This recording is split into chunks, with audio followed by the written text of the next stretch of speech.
Septiembre de 1598. El Escorial. Imagina una habitación de apenas 20 metros cuadrados, un catre estrecho, un escritorio de madera oscura, una silla y una ventana pequeña, casi insignificante, que se abre directamente sobre el altar mayor de la basílica más grande de la cristiandad. En esa habitación, sobre una silla tumbona diseñada especialmente para sostener un cuerpo que la gota ha retorcido hasta lo irreconocible, agoniza el hombre más poderoso del planeta. Lleva 53 días muriendo. Su piel está cubierta de abscesos que supuran sin cesar.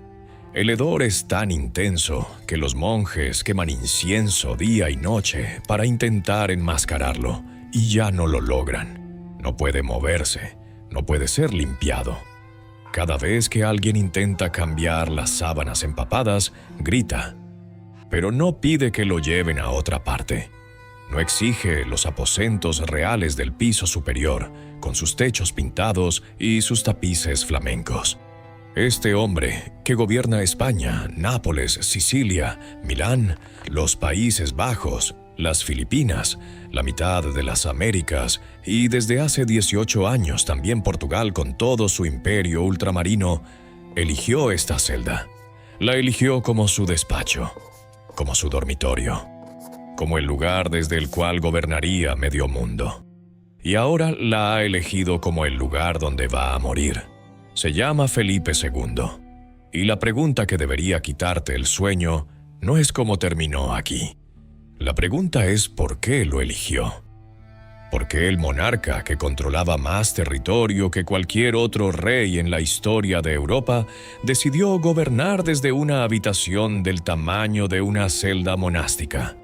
¿Por qué construyó el edificio más grande de su época? Palacio, monasterio, seminario, biblioteca y mausoleo, todo en uno, y luego se encerró en su rincón más pequeño. La respuesta está en una historia de poder absoluto, fe absoluta y ruina absoluta. Una historia en la que cada decisión se tomó en nombre de Dios y en la que cada una de esas decisiones terminó destruyendo exactamente lo que pretendía proteger. Pero para entender esa habitación, necesitamos retroceder 42 años. A otra habitación, en otra ciudad, donde un emperador agotado por el mundo está a punto de depositar en las manos de su hijo de 28 años un peso que ningún ser humano debería cargar solo. Bruselas, 1556. Carlos V. Sacro emperador, romano, rey de España, señor de medio continente, se desmorona. No en el campo de batalla. No por la hoja de un puñal, por agotamiento puro. Lleva décadas luchando contra Francia, contra los príncipes protestantes alemanes, contra el Imperio Otomano, contra su propio cuerpo arruinado por la gota. La misma enfermedad que, décadas más tarde, consumirá a su hijo desde adentro. Y ha decidido que ya basta. En una ceremonia solemne en el Palacio de Coudenberg, Carlos abdica. Entrega a Felipe la corona de España y con ella un imperio que se extiende por 4 continentes. España con todos sus reinos peninsulares, Nápoles, Sicilia, Cerdeña, el Ducado de Milán. Los Países Bajos, la región más rica y más urbanizada de toda Europa. El Franco Condado, las Filipinas bautizadas en honor al propio Felipe y las Américas, desde los virreinatos de Nueva España y Perú hasta las remotas fronteras de Chile y la Florida. Es el imperio donde, literalmente, el sol nunca se pone. Mientras anochece en Manila, amanece en Lima. Mientras Lima duerme, Amberes comercia. No existe nada comparable en el mundo conocido. Pero Carlos entrega algo más junto con el cetro. Una deuda monstruosa. Las guerras interminables del emperador han vaciado las arcas de la corona hasta el último maravedí. Y Felipe, que todavía no ha aprendido los nombres de todos los virreyes que gobiernan en su nombre, que todavía no ha visitado la mitad de los territorios que ahora le pertenecen, se ve obligado a hacer algo para lo que ningún manual de gobierno lo preparó. En 1557, apenas un año después de ceñirse la corona, Felipe II declara la bancarrota del Estado español. La primera de 4. Recuerda ese número. 4 bancarrotas. Porque va a volver, una y otra vez, como un tambor que marca el ritmo sordo de un reinado que empezó con todo y terminó sin nada. Y para entender lo que viene después, hay que entender quién es este hombre, porque Felipe no es su padre. Carlos V era un emperador guerrero. Cruzaba Europa a caballo, dormía en campamentos militares, se lanzaba al fragor de la batalla con espada en mano. Felipe es otra cosa. Felipe es un burócrata, quizás el primer gran burócrata de la historia moderna. Gobierna a través del papel. Montañas de informes, cartas, memorandos, peticiones, consultas. Lo lee todo, lo anota todo, lo decide todo, solo, en su despacho, a la luz de las velas, noche tras noche. Se cuenta que en más de una ocasión, un decreto urgente llegó tan tarde a su destino que el problema que debía resolver se había convertido ya en una crisis irreversible, simplemente porque Felipe insistió en revisar personalmente cada línea, cada detalle, cada coma antes de firmar. El hombre que controla medio mundo no delega, no confía. Necesita verlo todo con sus propios ojos, aunque sus ojos no alcancen para tanto. Y mientras gobierna su imperio de tinta y papel, construye. En 1563 ordena levantar el Escorial. La obra tardará 21 años. Cuando termine, será el edificio más grande del mundo. Un complejo colosal que alberga un palacio real, un monasterio de monjes jerónimos, un seminario, una de las bibliotecas más importantes de Europa, y un panteón donde descansarán para siempre los reyes de la dinastía Habsburgo. Todo en uno, todo bajo el mismo techo interminable de pizarra gris, recortado contra la sierra de Guadarrama. Y dentro de este coloso de granito, Felipe elige para sí mismo esa habitación diminuta, la cama estrecha desde la cual puede ver el altar mayor a través de la ventana. El escritorio donde cada noche decide la suerte de millones de personas mientras el viento nocturno golpea los muros del monasterio. No es teatro, no es falsa modestia ante los cortesanos. Felipe cree con cada fibra de su ser, con una convicción que no admite matices ni excepciones, que Dios lo colocó en el trono para defender la fe católica. Cada decisión política es para él un acto teológico. Cada concesión a la herejía equivale a un pecado mortal. Cada victoria es una señal divina. Cada derrota, un castigo que debe aceptar con la cabeza inclinada. Esta convicción va a construir su imperio hasta su máxima extensión. Y esta misma convicción va a destrozarlo pieza por pieza. Porque hay un lugar donde esa fe inquebrantable va a chocar contra la realidad con la fuerza de un terremoto. Y ese lugar se llama los Países Bajos. Imagina Amberes en 1560. Es la capital financiera de Europa, más importante que Londres, más rica que París. Los banqueros de Amberes financian las guerras de medio continente. El comercio textil flamenco genera más ingresos que las legendarias minas de plata de Potosí.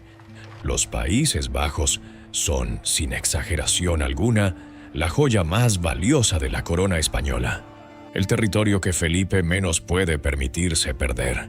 Y es exactamente el territorio donde el protestantismo se extiende con más fuerza. La respuesta de Felipe es absoluta. No negocia, no cede, no busca compromisos con herejes.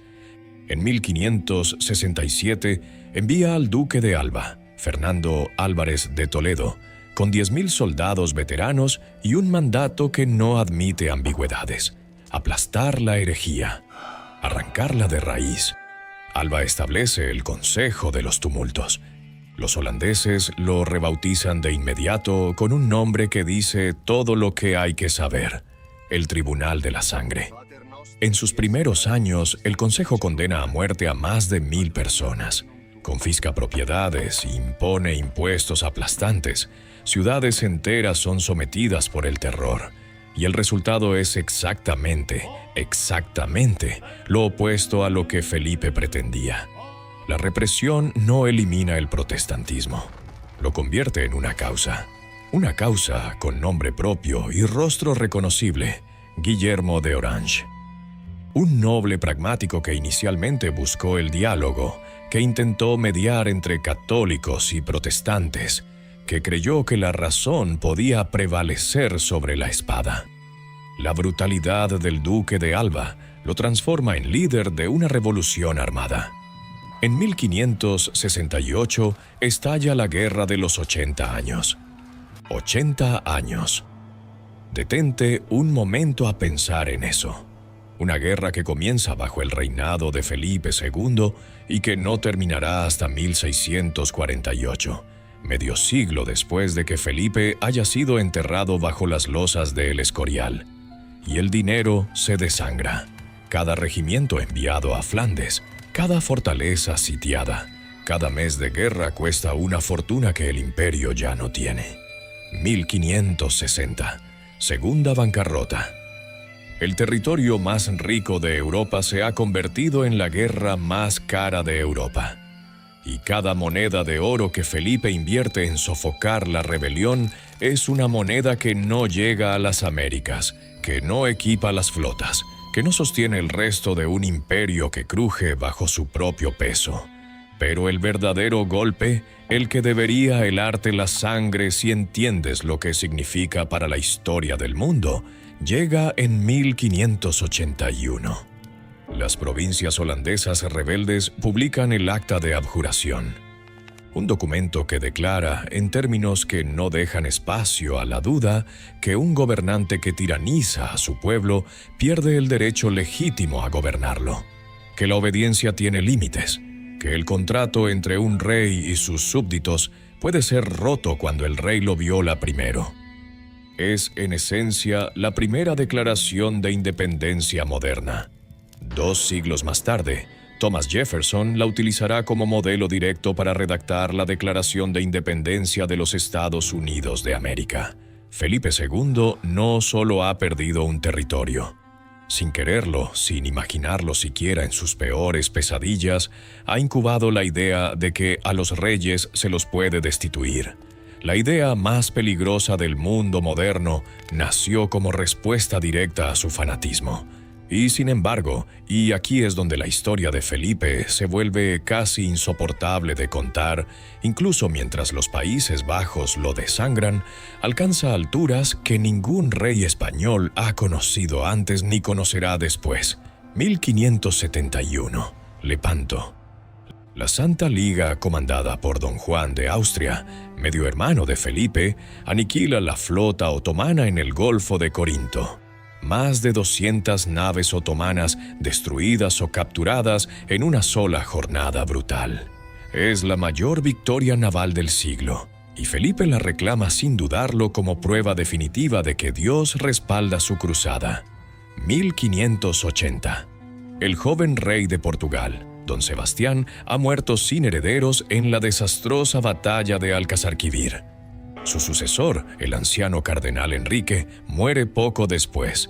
Felipe reclama el trono portugués por derecho de sangre. Su madre era la infanta Isabel de Portugal, y marcha con su ejército a través de la frontera. De la noche a la mañana, el imperio español absorbe Brasil, las costas africanas, las rutas de las especias en Asia, los enclaves comerciales en India, en China, en Japón. Felipe gobierna ahora más territorio que cualquier monarca en la historia de la humanidad. El imperio, donde nunca se pone el sol, ha alcanzado su cenit absoluto. Pero las victorias exteriores esconden sombras que crecen dentro del palacio. Su propio hijo, el príncipe Don Carlos, ha sido arrestado por orden de Felipe en 1568, confinado, aislado, borrado. y ha muerto 6 meses después en circunstancias que Europa no dejará de cuestionar durante siglos. Y la guerra en los Países Bajos sigue devorando todo. En Delft, el 10 de julio de 1584, un católico fanático llamado Baltasar Gerard se acerca a Guillermo de Orange en el Prinsenhof. Gerard lleva meses sobreviviendo en la pobreza, dependiendo de la caridad de otros. Según se cuenta, parte del dinero que ha recibido proviene del propio Guillermo. Y con ese dinero ha comprado un par de pistolas. Dispara a quemarropa. Guillermo de Orange cae en las escaleras. Sus últimas palabras, según la tradición: Dios mío, ten piedad de mi alma. Dios mío, ten piedad de este pobre pueblo. Los agujeros de bala todavía son visibles hoy en las paredes del Prinsenhof de Delft. Si algún día vas, puedes tocarlos con la punta de los dedos. Felipe ha eliminado a su mayor enemigo.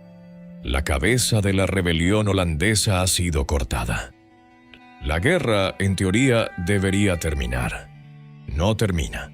Se intensifica. Porque la revolución holandesa ya no depende de un solo hombre. Se ha convertido en una idea. Y las ideas no mueren con una bala. 1575. Tercera bancarrota. Para 1588, Felipe está convencido de que la raíz de todos sus problemas tiene un nombre: Inglaterra. Isabel I apoya a los rebeldes holandeses con dinero y con tropas. Sus corsarios, Francis Drake, John Hawkins, asaltan los galeones que traen la plata de las Américas y queman puertos españoles con impunidad. Y lo que resulta peor para un rey, que se considera el defensor supremo de la fe, Isabel ha convertido a Inglaterra oficialmente en un reino protestante. Una isla entera entregada a la herejía, a un día de navegación de las costas de Flandes. Felipe concibe la empresa no como una simple operación militar, sino como una cruzada sagrada. Dios concederá la victoria porque la causa es justa. No hay lugar para la duda. No puede haberlo. Reúne 130 naves, 30.000 hombres entre soldados y marineros, 2.400 cañones. Es la flota más grande que Europa ha visto en toda su historia. La bautiza como la Felicísima Armada. La posteridad la recordará con un nombre que el desastre convertirá en ironía: la Armada Invencible, y elige para comandarla al duque de Medina Sidonia, don Alonso Pérez de Guzmán, uno de los nobles más poderosos de España. El duque recibe la orden y hace algo extraordinario. Escribe una carta a Felipe suplicándole que reconsidere. La carta se ha conservado. En ella, Medina Sidonia confiesa al rey, con una honestidad que corta como un cuchillo, que no tiene experiencia naval, que se marea en el mar, que no entiende de guerra marítima, que es, en sus propias palabras, el hombre equivocado para esta empresa. Felipe ignora la carta. Dios proveerá. Lo que ocurre a continuación es uno de los desastres militares más devastadores de la historia europea. Los brulotes ingleses, barcos incendiarios lanzados en la oscuridad de la noche, dispersan la formación de la armada en el Canal de la Mancha. El orden de batalla se rompe. La flota, incapaz de reunirse, se ve forzada a huir hacia el norte, rodeando las costas de Escocia e Irlanda por aguas desconocidas y brutales. Y entonces llegan las tormentas, las peores en una generación. Temporal tras temporal, golpea a los barcos españoles contra las rocas de las costas irlandesas y escocesas. Los naufragios se multiplican. Los supervivientes que logran arrastrarse hasta la orilla son asesinados por los habitantes locales o mueren de hambre, de frío, de enfermedades para las que no llevan remedio. De las 130 naves que zarparon, apenas 60 regresan a España. Miles de hombres se ahogan, mueren de enfermedad o perecen de inanición en costas que jamás debieron pisar. Y Felipe, sentado en su habitación pequeña de El Escorial, leyendo los despachos uno por uno a la luz de una vela mientras el desastre se revela en cada página, responde con unas palabras que han resonado a lo largo de los siglos. La frase exacta es objeto de debate entre los historiadores, pero la tradición es consistente en su esencia. Yo envié mis naves a luchar contra los hombres, no contra los vientos y las olas de Dios. No culpa a sus almirantes, no culpa a su estrategia, no culpa la inexperiencia de Medina Sidonia.